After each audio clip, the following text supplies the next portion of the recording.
Welcome to the Anaheim Family YMCA's podcast, Game Changers. I'm Brent Finley, President and CEO of the Anaheim Family YMCA and your host. Today, my guests are from Radiant Futures, Nefta, Pereda and Stephanie. Guys, welcome to the podcast. Glad you can be here. First, tell me all about Radiant Futures so our listeners can learn more about your great organization. Wonderful. Well, thanks for having us, Brett. Radiant Futures started in 1976, and it started as Women's Transitional Living Center. It started as a transitional home for survivors of domestic violence.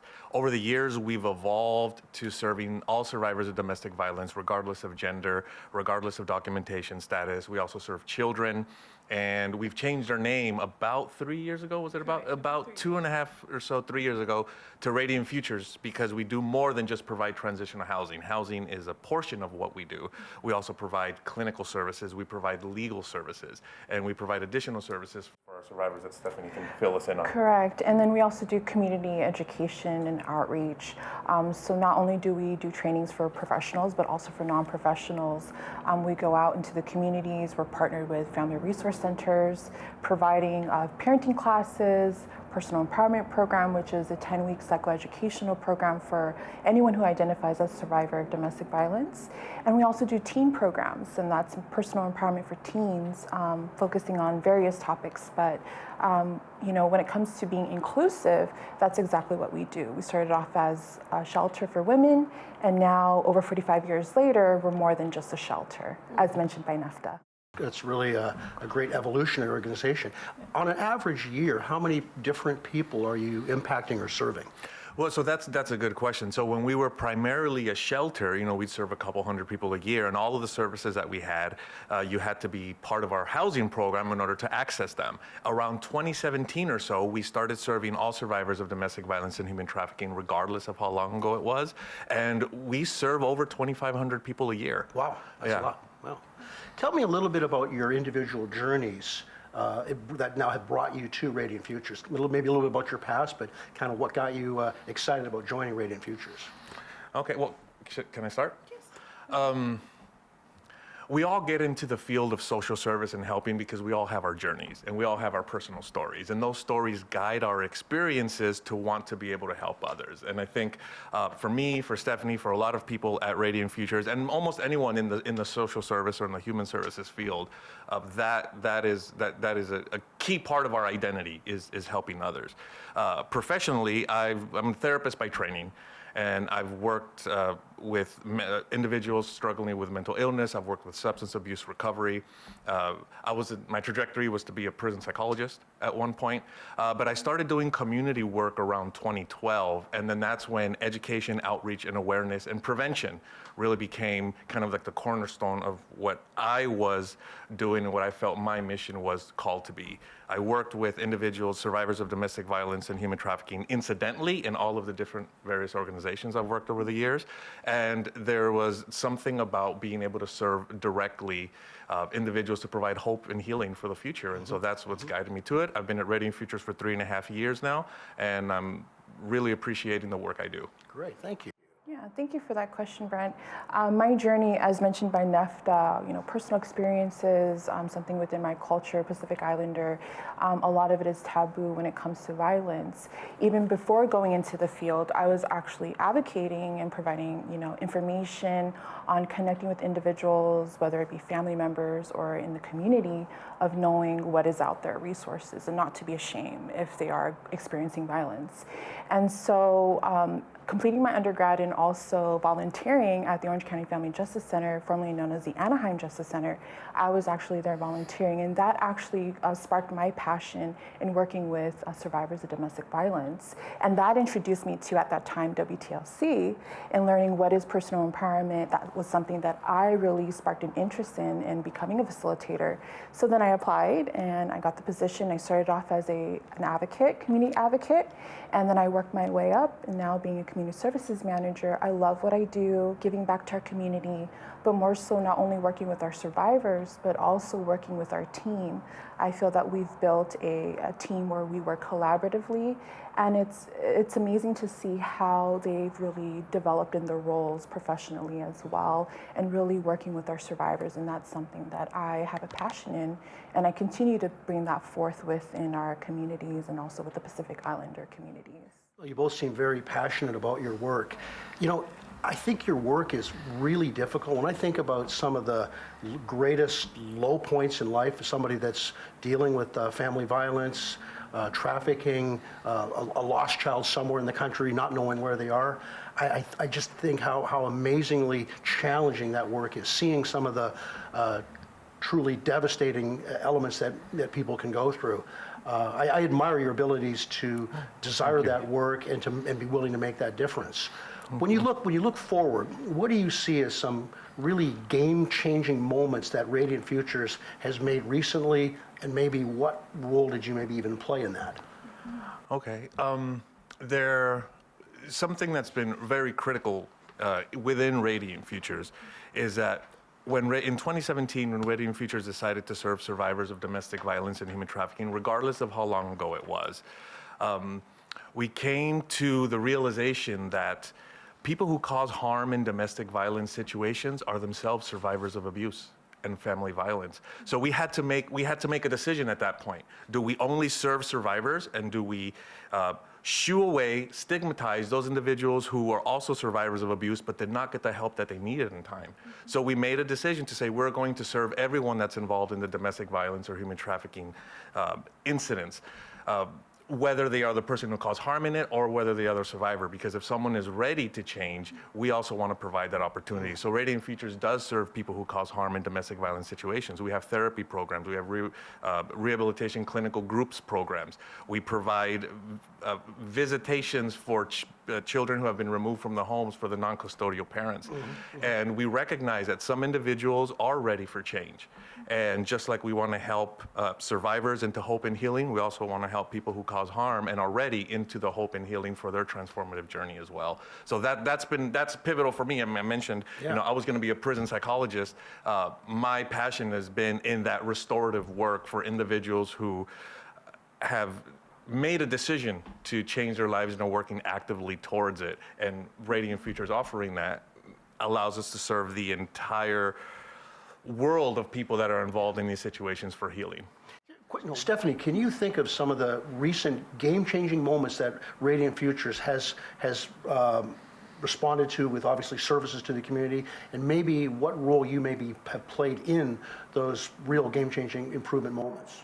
Yes, game changer. I know that Nefta had already touched on this regarding our name changer, the rebranding.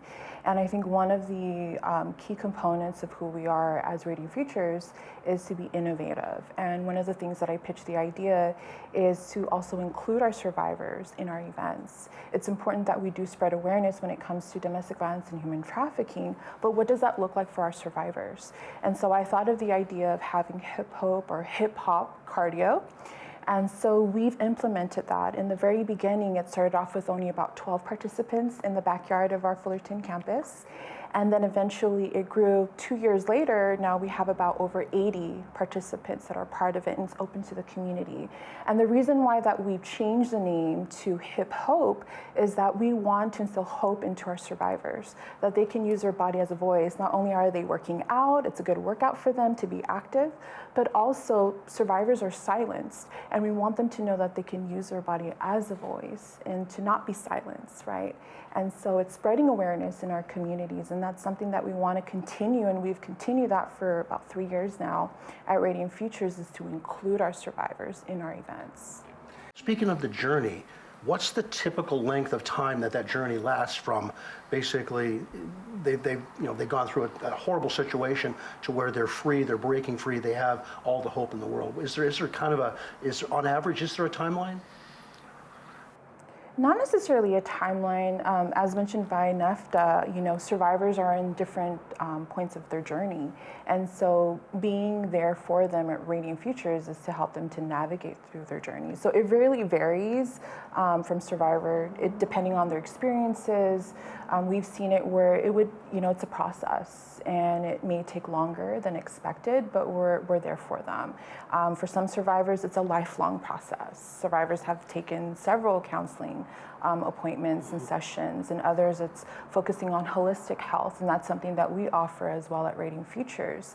And the great thing about having the center at Radiant Futures is that it's open to the community, but they can tap into several services.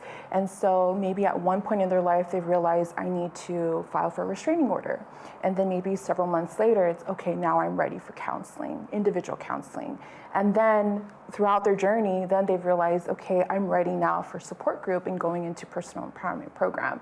So I would say there's really not a timeline or time frame to put on that for survivors, but it really varies on their journeys. Do you find it difficult to maintain that contact, imagining that they're going through so much, but how to keep them moving forward one step at a time? Is that a real difficult element of your work? That's a good question, and yes.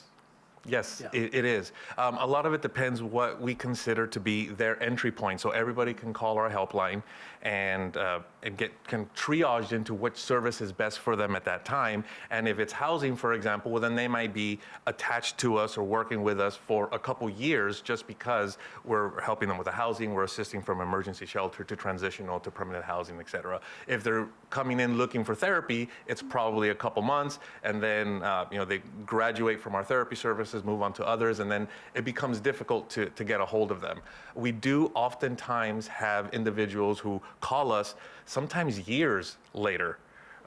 They've progressed, they moved on, they're independent living, but something else has happened in their lives, and they're, who do I call? Who can I? And they remember, and the phone number has been the same. I mean, we have people calling us looking for WTLC still, and the name has been changed for 3 years, and they're like, I was served such and such a time, and I did this, and now I am needing help with housing, or now I'm needing therapy for my child who was an infant or wasn't even born when I was there. And so we're able to keep them. They become part of the Radiant Futures community for their entirety. Yeah, I would think that consistency, always that entity that they can reach out to, is so impactful. So let's talk about collaborations in the community. How do you guys approach organizations to collaborate to either make your work better or to increase the reach that you have? Are there key organizations that you are working with now? And are there maybe a few that you're looking at to maybe reach out to maybe create a partnership with? Like the YMCA. Yes. Oh my we know goodness. Yes, the YMCA. Yeah, I'll answer that question. That's a great question to ask. When it comes to collaboration, I think for Radiant Futures, it's something that's very critical for us, because how can we address or even spread awareness? It really takes everyone, like the saying goes, it takes a village to raise a child, but it takes a community to come together, work collaboratively to really address any concerns and issues, especially when it comes to family violence, domestic violence, elder abuse, human trafficking. And like with your organization, YMCA, we can be connected to other partners that you're partnered with. And it's truly, in essence, it's spreading awareness. And that's how, coming to the table, it includes not only nonprofit organizations, school districts, city council members, everyone coming together to truly, the mission itself is building a community free from violence. And then also we can work together, because we're not working in silos, but we're working together. Right. And just to elaborate a little bit further, just recently we've completed the Teen Empowerment Program at the Orange County Family Justice Center, which is located here in the city of Anaheim. And we've had about 11 teens, and it's a program for ages 12 to 17. And covering a lot of different topics. And so we cover healthy relationships, human trafficking, utilizing the Cool Aunt series, which is Rachel, sharing her story as a victim of sex trafficking, and being able to it's relatable. So using language or lingo that teens can understand and be able to present it in a way where it's engaging and having activities where these teens are able to understand what is self-identity, what is healthy relationship, what is an unhealthy relationship, what are resources in the community that they can actually avail of, and not only for them, but for their families. And so it was about an hour and a half of the workshop, and it was very engaging. And these series, we provided 3 weeks, and we also provide lunch or dinner and snacks for the teens, and they love it and they enjoy it, where they can come together and be able to discuss on issues. And I think education is a foundation, and being able to learn new knowledge can really help us to share and address the issues and be able to spread awareness. Yeah, really to change the outcomes and call it the scorecard of how we see things happening now. How do other organizations, how would they begin to work with you? How would they find out about you if they're interested? Or, obviously, partnerships and collaboration is probably the strength that most organizations look for, how to galvanize our abilities, but align ourselves with others that do things a little bit better than us to have obviously a scaled approach to success. How do other organizations find out about you? Who would they reach out to and to get connected and to get involved? Well, and they can reach out to me and Pereda at radiantfutures.org.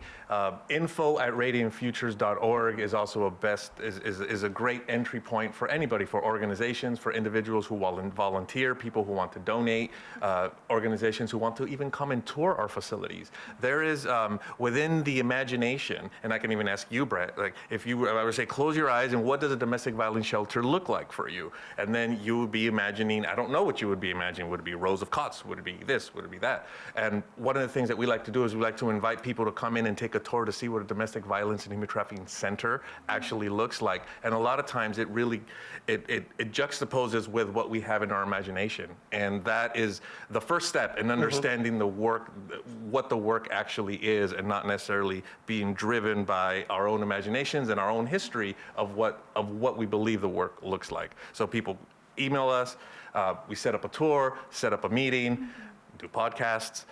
That's a way that people can find out about us. And we're also, because we collaborate so much, there's resource fairs and community fairs and things that happen throughout the community. And Stephanie and her team are at almost everything. Almost every day. They're probably at a fair right now. Yes. What's working best? Doing that, and following up on what you said, what seems to really be making a difference where you're bringing in people for their understanding, for their awareness? I think a lot of it has to do with partnerships. Like, thank you for this platform that we're able to discuss this and have this conversation. I think it really goes and ties into partnerships, organizations, being out there. We get a call or an email, we're out there. Like, as mentioned by Nefta, we have a team that goes out there. We're in outreach, whether it's faith-based organizations, whether it's schools, family resource centers, other organizations, including social services. I think it's increasing visibility really helps, so that way people are drawn to know who we are, and that oftentimes people don't even know, including other service providers, that we do exist, and that our services and programs are at no cost to our survivors. Cost or low cost? Right.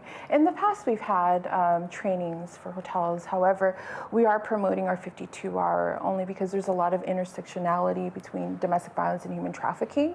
I think it's important to really know in depth of the issues or know exactly what is domestic violence and human trafficking. So a great way to get certified is to truly know the red flags, the signs, the resources. And additionally, with our 52-hour, we also have our partnering agencies that also come out and speak. So it's not just Radiant Futures alone. We do have anyone from the Orange County Advancing Justice, our Orange County District Attorney, Happy Medina is a retired investigator, and then several other partners. And it really provides an understanding and different lenses from for social workers and also for clinicians, being able to know the lens and being able to understand that perspective from a law enforcement perspective versus an advocate. Or an attorney. So I think, promoting this would really help because, again, foundation is knowing, prevention is knowing education and being educated on the issues. So as I started off, I indicated your work is really difficult, it's comprehensive, but just now listening to, some of the answers and some of your comments, I just think how valuable your work is and how much it's needed in a community to strengthen a community. I think we all believe that a community should just exhibit this greatness in, the country that we're in, the time we're in, but there still are incredible number of challenges and a lot of bad things continue to happen. And knowing that Radiant Futures is out there to help and assist, I personally walk away going, there is incredible amount of hope, but how do we, do our part as a society to help individuals that are going through these grave challenges to give them that level of hope and better outcomes. So is there anything that we haven't covered, anything that you want to say about Radiant Futures maybe that we didn't bring or touch on at this point? The last thing that I'll mention, maybe you can mention some of the ways to follow us and keep informed, is our helpline, like you mentioned, it's a 24-hour helpline. And we call it helpline, not hotline, because what we found that in the past was that people would only call when they feel like they're ready to make that plunge or to make that change. And so there was a lot of hesitancy in people calling. Our helpline is not designed specifically for individuals who are actively fleeing a domestic violence situation that need to leave right now.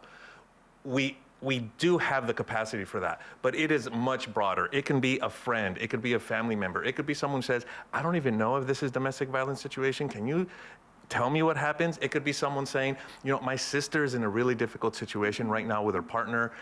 Tell me, what can I do? So our helpline becomes help. There are individuals who call for months before they actually move on anything because they just want to get information. And then we can help them plan. We can help them plan that process. Or we can help a loved one who cares about someone who's in an intimate partner violence situation or is being trafficked in a human trafficking situation, and we can assist them in getting connected to their resources so they can help the person when they're ready. So it's literally for anybody. And so that's what I want to make sure, and that's why it's called a helpline, and anybody can call it at any time. Yeah, and furthermore, it's all about being survivor-driven, trauma-informed, and I think that's the beauty of working at Radiant Futures is that we're trauma-informed.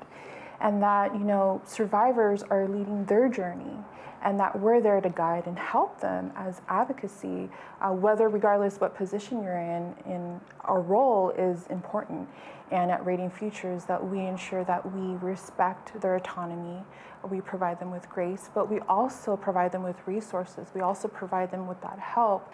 With the helpline, additionally, we have so many programs and services, and we've expanded over the years. Starting out as WTLC, when I first started, we have so many different programs now, and holistic services, specialty programs that communities can actually tap into. And so it's respecting their autonomy and knowing that, if anyone that is going through families or friends that are dealing with intimate partner violence, and it's knowing that when they do decide to leave or return back to the person who caused harm, it's still providing that space for them. It's still providing that support, that help, that they're still there to encourage, but ultimately is to provide empowerment. And there's a power in our decisions and what we make, but we ultimately want our survivors to feel empowered to make the safest decision for themselves and for their children. Sure. And if anyone wants to be up to date on what we're doing, They can reach you at website? yes, they can reach us at our website. Sure. They can reach us at Instagram. Our Instagram handle is @RadiantFutures, most likely. And Facebook. And Facebook. And subscribe to our newsletter. If you would, go on our website, radiantfutures.org, not Radiant Futures Health, but radiantfutures.org, and at the very bottom, they can subscribe to our newsletter.